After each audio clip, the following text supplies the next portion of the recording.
Salut à tous, c'est Vincent pour la chaîne de Stuffy. Aujourd'hui, je vous présente le Mavic Pro de DJI. Mais reviens! Non! Alors DJI est leader du marché des drones depuis quelques temps maintenant. Ils s'étaient fait notamment connaître grâce à leur gamme Phantom et le dernier Phantom 4 qui était le meilleur drone du marché pour le grand public. Mais là, ils ont eu avec le Mavic une idée un peu différente.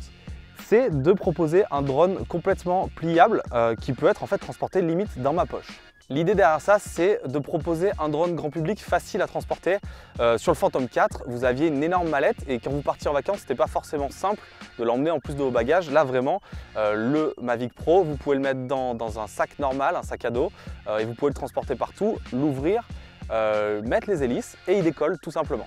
Il y avait bien sûr des petits drones sur le marché, mais là, l'envie de DJI, c'était de proposer dans ce facteur-là, dans ce form factor-là, une caméra HD, donc là c'est du 4K à 25 images secondes, qui puisse être en compétition avec son Phantom 4 et les autres produits de sa gamme. Alors très sincèrement, moi je suis pas le spécialiste des drones sur Stuffy, j'en avais piloté plusieurs. Ce qui m'a vraiment bluffé, c'est sa facilité d'utilisation, mais il y a quand même des points négatifs. Et en fait, la plupart des points négatifs du Mavic sont sur sa télécommande. Alors, elle prend pas de place, notamment par rapport à celle du Phantom 4, mais je trouve que le design est réussi, l'ergonomie n'est pas vraiment.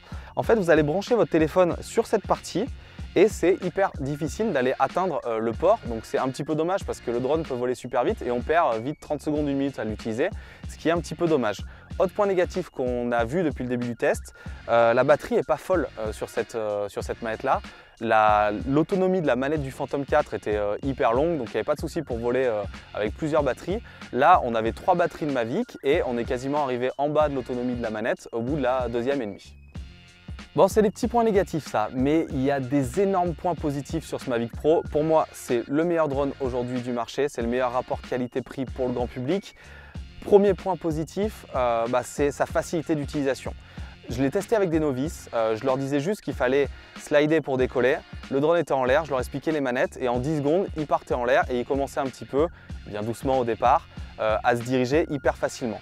Deuxième point positif, même si la lentille est beaucoup plus petite que celle du Phantom 4, le capteur est excellent.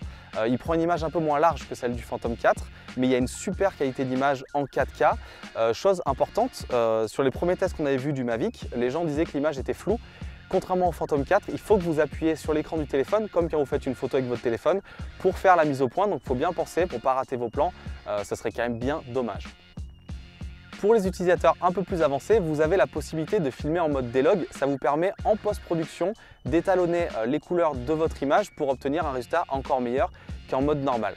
Un autre énorme point fort, c'est l'intelligence de vol embarquée. Donc pour les débutants, vous avez un évitement d'obstacles qui marche très bien. Donc vous n'allez pas vous prendre un mur ou des arbres. Attention si c'est des toutes petites branches, par contre, c'est pas sûr qu'ils les voient.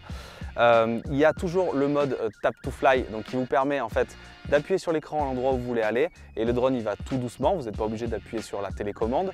Il y a l'Active Track, donc que vous pouvez déclencher en sélectionnant la personne que vous voulez suivre sur l'écran ou en lui disant coucou en fait tout simplement.